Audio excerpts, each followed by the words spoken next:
Hi hello ನಮಸ್ಕಾರ ಎಲ್ಲ ನನ್ನ ಪ್ರೀತಿಯ ಕನ್ನಡಿಗರಿಗೆ. ಸೊ ಇವತ್ತು ಮತ್ತೆ ಹೊಸ ಒಂದು ಪಾಡ್ಕಾಸ್ಟ್ ಜೊತೆ ನಿಮ್ ಮುಂದೆ ಬಂದಿದ್ದೀನಿ. ನಮ್ ಜೊತೆ ಆನಾ ಅಂತ ಇದ್ದಾರೆ, ಮತ್ತೆ ನಮ್ಮ ನಗ್ಮಾ ಅವರು ಸಹ ಇದ್ದಾರೆ. ಸೊ ಇವ್ರು ಯಾರು, ಏನು, ಎಲ್ಲಿಂದ ಅಂತ ನಾನ್ ನಿಮ್ಗೆ ಈ ಪಾಡ್ಕಾಸ್ಟ್ ನ ಫುಲ್ ಆಗಿ ನೋಡ್ರೆ ಅರ್ಥ ಆಗುತ್ತೆ.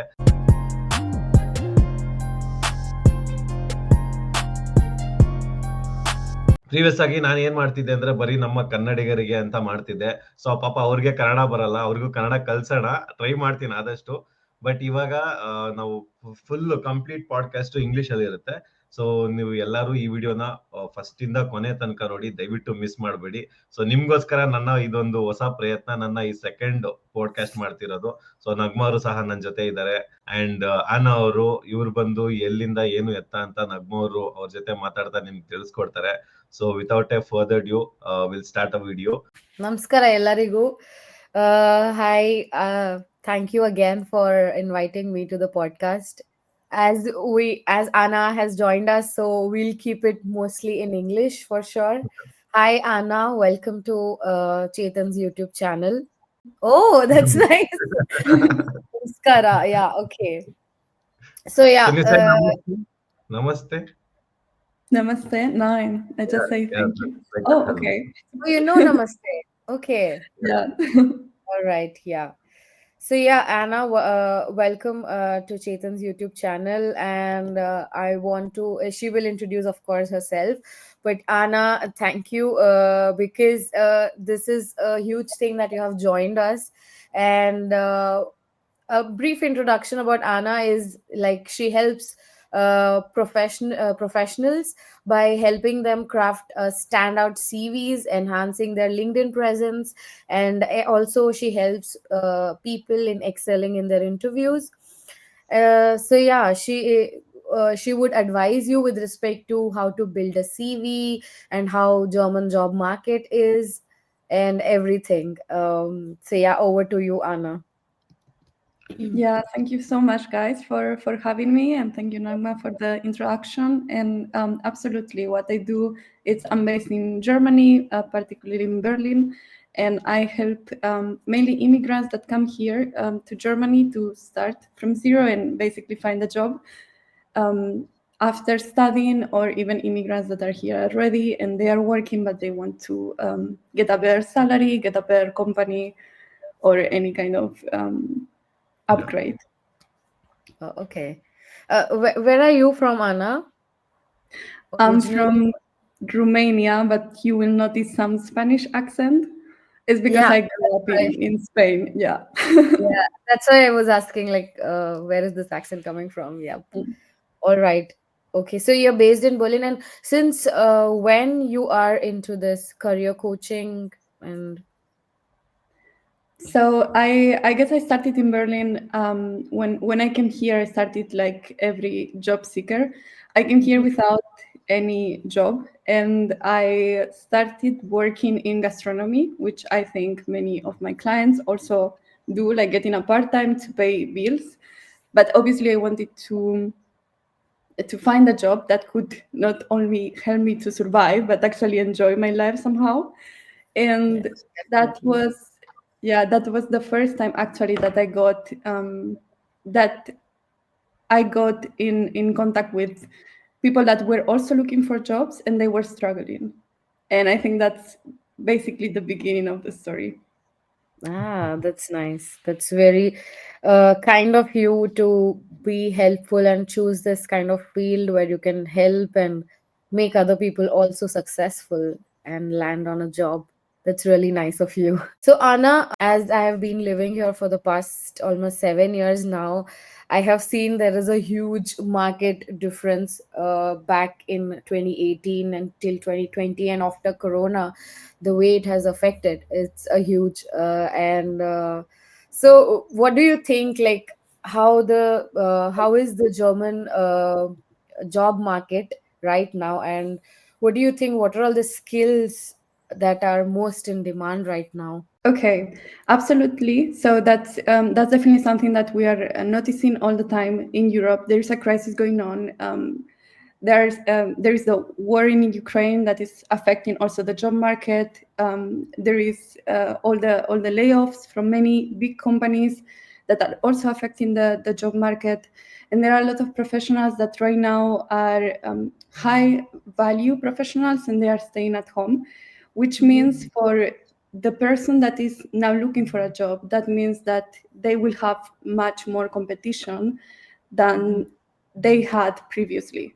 So let's say now it's not enough just with having some basic skills and wanting to grow in the market. Now you have to show yourself as a professional and really also invest in selling yourself. So, between all that competition, with just to give you an idea of how the numbers look like, because I'm also recruiting for companies, we may have, let's say, even 500 to 1,500 people for one role. So for you to be different in that group of people and to get that interview, let's say you will have to invest much more than in previous years. And if I were someone that is coming from India here, I could think about what kind of skills are expensive for a company to cover. And those skills are software development, those skills are data analysis, AI, cybersecurity. So all these technical skills are not so easy to cover for someone that is here. It's much more difficult. We don't have also so many professionals that are actually good in technicalities. So I could say your advantage will be if you really specialize and you're technically good. More than someone that is in sales, marketing, and recruitment. It's really easy to find people in Germany, and also a recruiter in Germany will prioritize people that are based here already for those skills, because they are really in demand and they are easy to get. So the more difficult the skill is to get, let's say, the more chances you will have for someone to pay for you coming here. You spoke about skills with respect to IT especially. So do you also think German language skills are necessary? I mean, as far I have seen, before Corona, there was not much of it.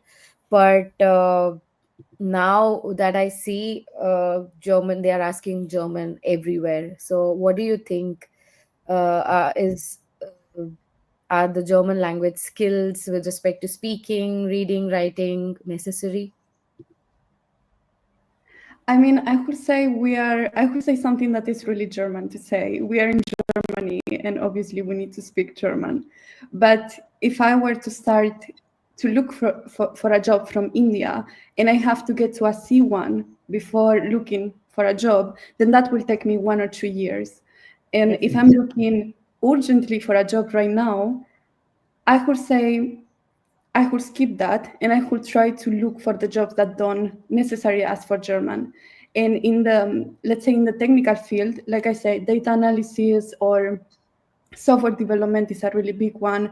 Cybersecurity, they will prefer much more that you have good technical skills than if you can speak the language. Because also, I mean, all the coding part or all the standards in development, they are in English anyway.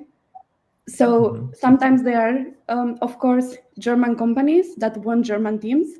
But honestly, if you are looking to Germany, and if you are looking to, let's say, the main places in Germany like Berlin, Munich, Frankfurt, Cologne, you will find companies that just officially work in English. And even I could say in sales, marketing, and recruitment, there are many companies that still operate in English, and there is a possibility for you. I mean, I train people that don't speak any German, and they still get jobs every day. So I could say, if you need some hope, then you have that hope as well. I could give you 100 names of people that don't speak any word in German, and they are happily working. Oh, That's really nice. Yeah. Nice to hear for the Indians who are listening and other people who cannot speak German. It's good for them. Because most of the people, what they're thinking is like, we'll get a job in Germany, or we can land a job in Germany only if we know the German. That too, not like A1, A2. Everybody asks for more than B1. Like on an average basis, they ask for B2 certifications.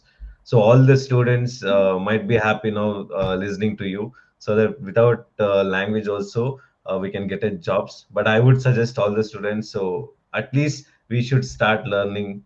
So how much ever it's possible, at least A1 or Definitely. maybe A2, so that step by step we can complete the language. I'm not asking them to do it as a fluent. Nobody can become a fluent as a native speaker.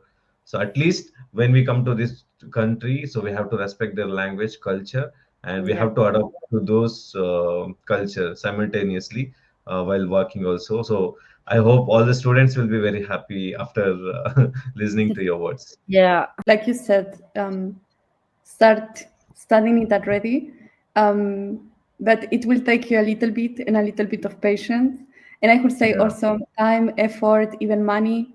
So just have also that hope that even if you don't know German yet fluent, you will find a position for you. That's a Yeah. great that's a great thing to hear, because I've been here in Germany like from almost 1.5 year. So all the thing is like I have an experience in a German automobile company, so which is Audi. I was working as a service engineer back in India, but when Nice. I started applying here for the same position, they were saying like, yeah, we are okay with your experience. We are very happy, but the only thing we need is like we need your German.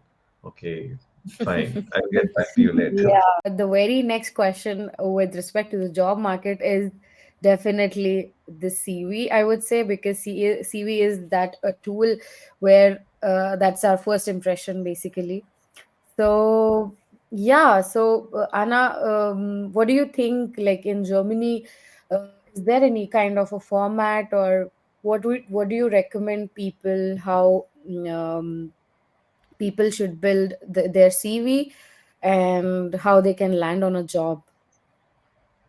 Yeah, absolutely. And I think that this is a really important question because the CV, I could say it's quite overlooked. Sometimes we just think it's a piece of paper and it doesn't matter. But right now, and this is something that I also insist with my clients, we have to change a bit the mindset, because the fact that in recruitment we have so many people applying for the same job, that means that obviously they build system for that and to filter easily. And there comes the ATS, which I think is the Yeah. scary name of the software that everyone is like, what is that and how is that working?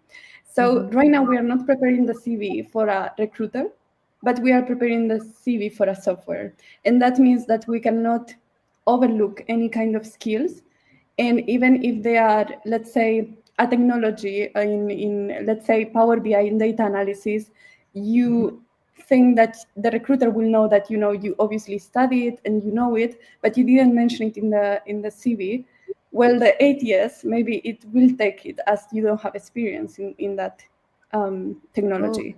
So right now, I would say the most important thing is to change the mindset and say this is not going to be seen. My CV will not be seen by a recruiter, but will be seen by a software. So now I have to prepare this for the ATS.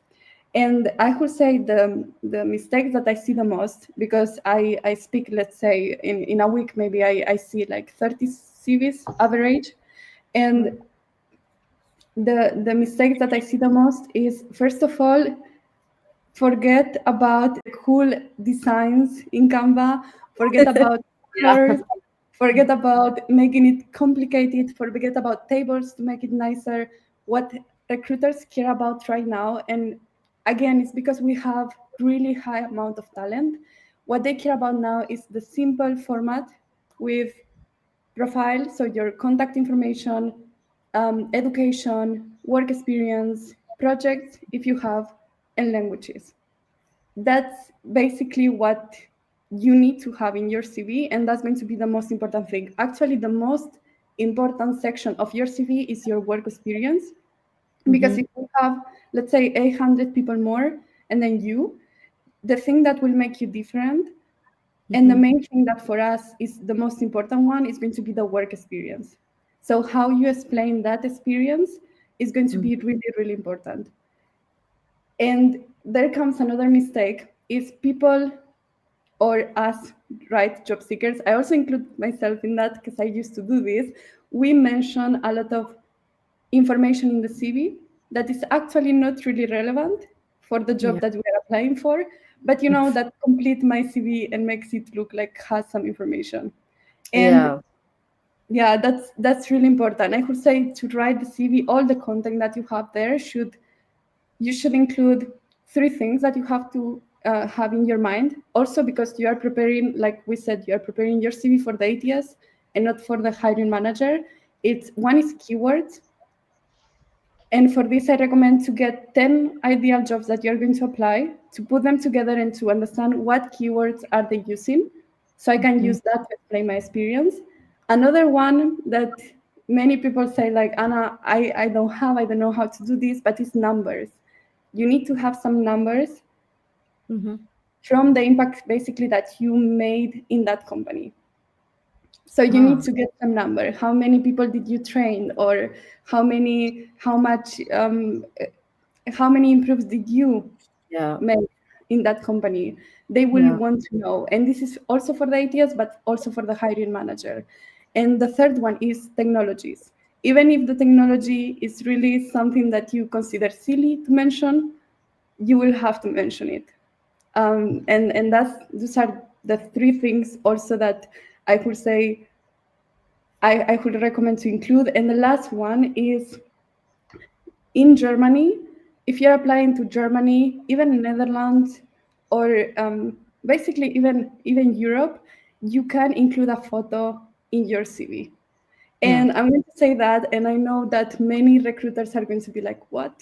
But honestly, for people that have, for example, I don't have a really, let's say my name is Anna, but then my surname is a bit weird for Germany. But for them to see me, to draw me, to basically imagine me in their company, a professional photo is going to be really, really helpful. So honestly, for my clients, I always recommend include a professional photo. It is not about how you look, but it's also about those people can visualize you in their companies, and also the fact that you put some time in making a professional photo. That's going to make you look much more professional. It's going to, let's say, they will say this person cares about personal branding. Definitely. Yeah. So those are 3 things that I will definitely pay attention to. Okay, that's really nice. I mean, too much. I think I did one mistake, that is not having numbers in my CV, that, which you mentioned. Yeah, I think I should include that too now. And yeah, this is with respect to the people who have job experience, right? So, do you also have clients who is a beginner, or who is a fresher, who does not have any experience? How would you help them tackle with this, that if they don't have work experience, how they should build the CV? That's a really good question. It just Really, appeared now in my mind, so yeah. yeah, and it's really a tricky one, right? It's difficult, but I would say in many times you don't have work experience, but maybe you have a project in your university, or a certification that you can mention, and I could definitely include that. Also, I would not include too many. So I could say 3 projects at maximum, or 3 or 4 certifications. And then obviously I could also include a short summary. If you are looking for a working student, they will not expect you to have such a great work experience. And if you're looking for a full-time job, but you are starting from zero, then I would say your main job is not going to be to build that CV, because obviously maybe you cannot defend it so well, or you cannot sell it, but it's going to be to look for people where you can establish a relationship. So you can build that relationship, and then they can, introduce you to someone, or, they can get to know your attitude, your personality. And then your CV is not going to be just this person with 0 years of experience, but is actually this person which is working super hard, which I know, which I got a feeling from, and I trust enough to recommend him or her to this company. Okay. Right. So basically, they should include their projects, make a kind of a portfolio where they have worked and they can show their skills. Exactly. Yeah, I could think it from a recruiter point of view. I could think, if I were the recruiter and I could get this CV, how can I justify to, let's say, to my manager or to the people in my team that I need to hire this person? Because our role basically is not rejecting people. It's just, if I see your CV and I have no idea how to justify this in front of my manager, then if you cannot give me that idea, I'm also not going to spend much time to look for it. Yeah. So it's like building connections with the people who have already established or maybe working in a good MNC companies, so that by getting a reference from them, it would be very helpful for the people who doesn't have any kind of experience. That's right. Yeah, exactly. And I know that sounds really intimidating, and that so many people are like, oh, networking, how do you do that? Do you just send 100 messages on LinkedIn saying, here is my CV? But I could say, I could go to events, to conferences, to job fairs, and try to always meet people in person rather than, message someone on LinkedIn. If you cannot go out of your place, or if you're living in a place where you cannot visit any of those events, I could say try LinkedIn, but Mhm. please don't send the same message to everyone, because Yeah, I do receive those messages, and you need to give that person a reason to reply. for sure. Yeah. So that's the recommendation, that you should go out on events. So there, in Germany, there is an app. I don't know if it is just Germany. There is an app called Meetup.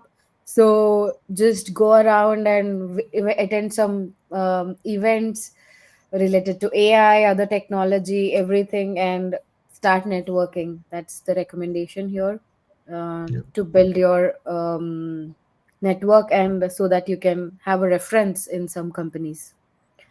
And Yeah. also, I have seen people asking me that, if they are applying for some jobs. So do you want to, like, do they have to change their CV all the time? So do you think that is important to tailor our CV for every job post, or is it like, okay, just one general CV and then we are posting it everywhere? I could say this is a tricky question, because some people, some people just hate me to say this, but I have that kind of opinion that you should apply for the jobs that are a fit for you, and not make yourself a fit for every job. Okay. And I don't mean that in the sense of you should put in a paper all the qualities that you have, let's say your years of experience, languages, and everything. But I mean that in a way that you shouldn't open the door to so many different options, because from my point of view, it's going to be unfocused, and unfocused always many times leads to any result. So I could Yeah. say niche down to one or two departments at most. Prepare two CVs that you will send to those two departments, and try to, if you want to do modifications per role, I could say try to play with the skills section, Ah, but don't play with the whole CV, because you will go to an interview maybe, and then you also want to know which CV did you send them. That's the first thing. definitely. Yeah. Yeah. Um, People get confused with that. Yes. yeah, exactly, and it's really difficult to track. And you Mhm. also want to have, if you have many interviews, you want to have the same speech, or at least two different speech, but not Mhm. not more. It's going to be really confusing. So I would say don't try to modify your CV per each role. Try to pair it with the skill section. And if you really care about the company, and for example, you have a referral, then yes, of course, put 10, Definitely. 20, 1 hour more in that CV. It's going to be important. But if you're applying without any kind of external help, I would say it's better to have 1 or 2 CVs and to see what the results for those CVs are. Okay. So only with the skill sections we have to tailor it, not whole CV. Yeah. Yeah, that's Not all actually a good words. Like she said, like we have to make fit, like not making fit for ourselves for the job description. So we have to select a job which would be fit for us, right? Fit for us. Yeah, that's actually a great word. Yeah. yeah. And do you also think German CV is important? I mean, German language?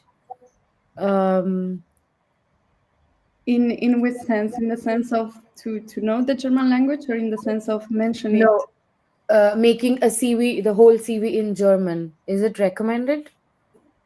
I could say if you have B1 plus, so B1, B2, or C1, yes.